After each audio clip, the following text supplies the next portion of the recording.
Hello, in this video, I'm going to talk about three mindset things that will speed up your job hunt, speed up your result, and they're coming from fresh client coaching sessions that I just did. So stay tuned.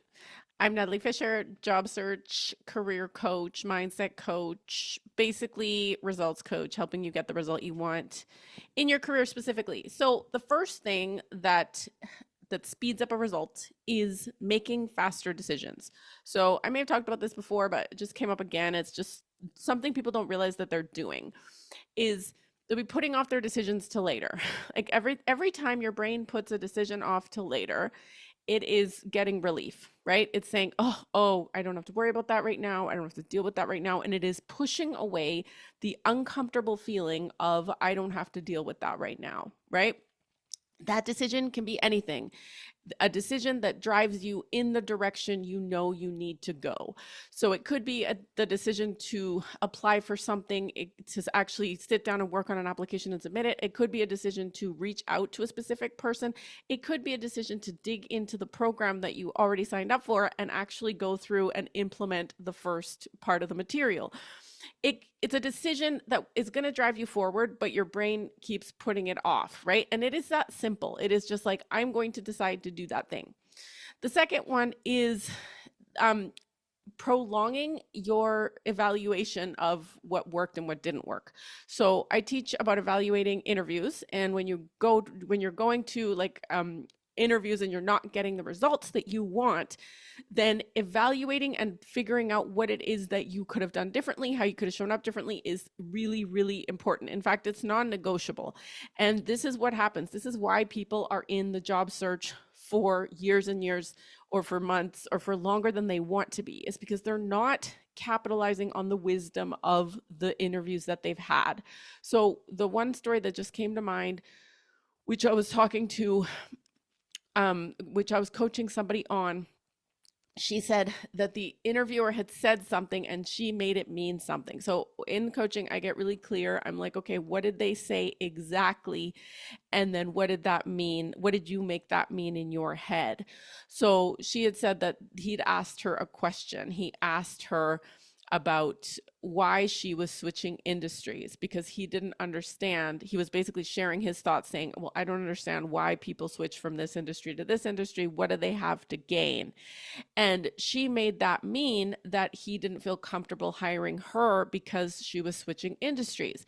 Now, he didn't say, I don't feel comfortable hiring you because you're switching industries. He asked a question.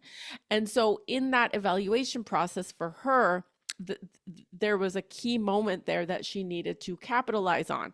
She saw his objection. He had an objection. He thought, well, I don't know why you're switching industries. And he had been in the same place for 10 years. So he wasn't somebody who thought the same way as her. But the key insight there that she was missing by just making it mean that he wasn't comfortable was that she could have talked to him about why bringing other industry experience would be so beneficial and is more diverse, right? And is going to bring a fresh set of eyes that someone from the same industry cannot see.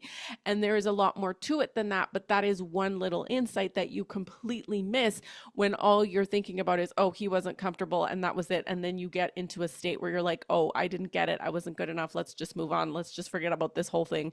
And you end up just kind of curling up into a ball and making it want to go away, right? Instead of leaning into that curiosity and being like, okay, but what is actually the benefits of having somebody from a different industry? Why do people hire people from different industries? Like, there's a whole thing to go into from that.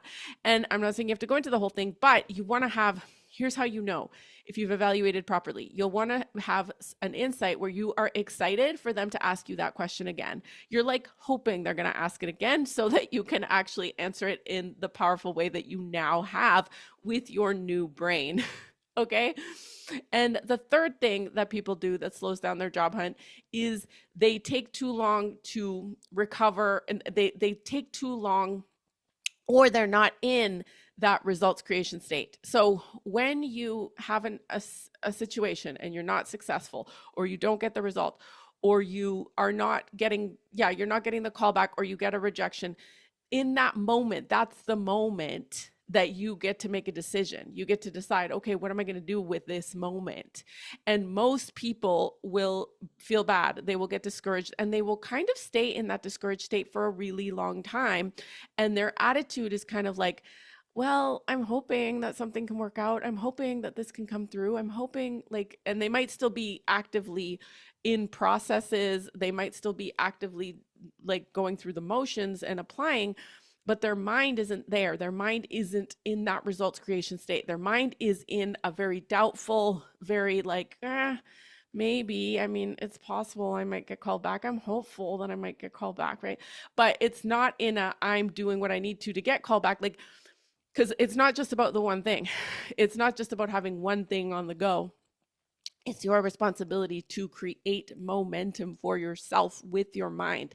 And you can do that when you are in that creation mode, right? So it's about being in creation mode, and the creation mode builds the belief that you have already created the results. So being in creation mode.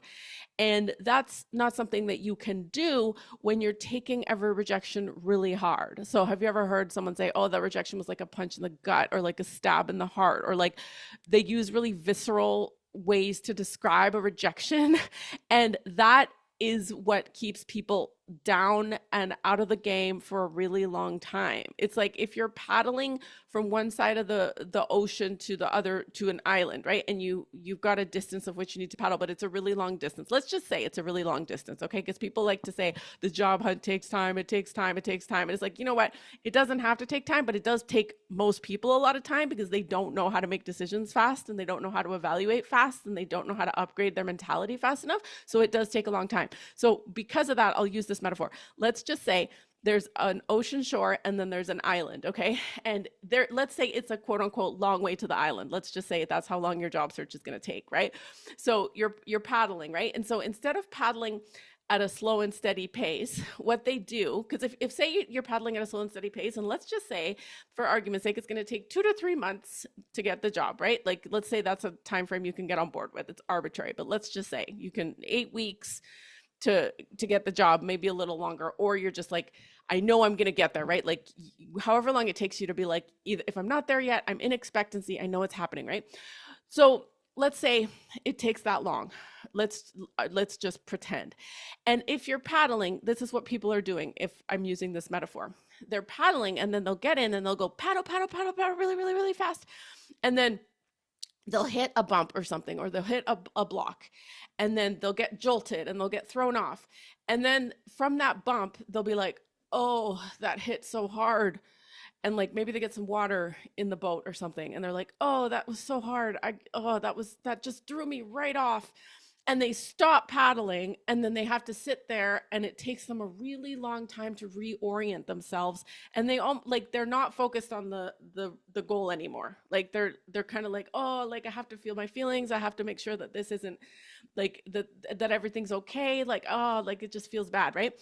And then that happens, and then they might paddle a little bit more, like maybe 2 more paddles, and hit another bump or something. And then that same thing happens again, reoccurring, like very disoriented, and very like it takes a long time to recover from those bumps, right? And then that's what happens. It just basically they're paddling, but they're just hitting like little rocks along the way, and they're letting those little rocks kind of keep them sitting ducks, right? Instead of, if you're paddling and you're like, okay, either way, I'm going to get to the other side, right? It doesn't matter if I hit the rocks. It doesn't matter if if the boat breaks and there's a hole in it, I just got to go faster, right?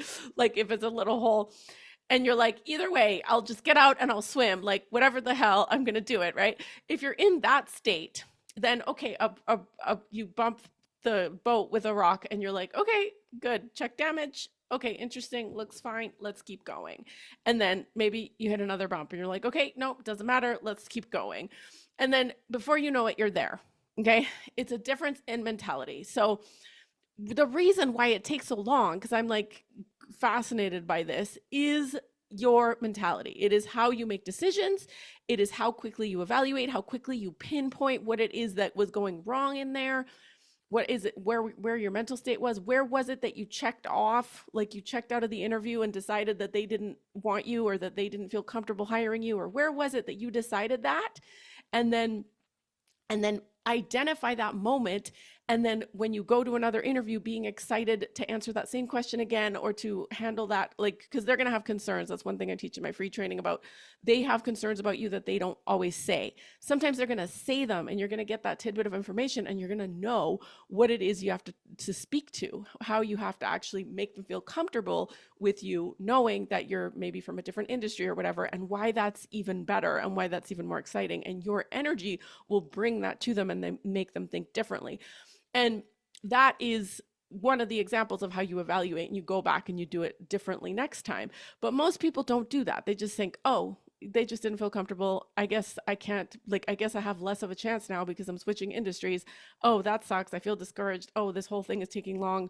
Oh, this is not working. Oh, I need to, like, they just rethink their whole, their whole past, their whole capability, and their whole self because of one thing that one person said that they made something mean, right? So I hope that was helpful. The job search, it does not have to take a long time. It really doesn't. Like, you want to create results on a timeline, make faster decisions, evaluate faster, and commit to rowing that boat to the finish line. And that's it.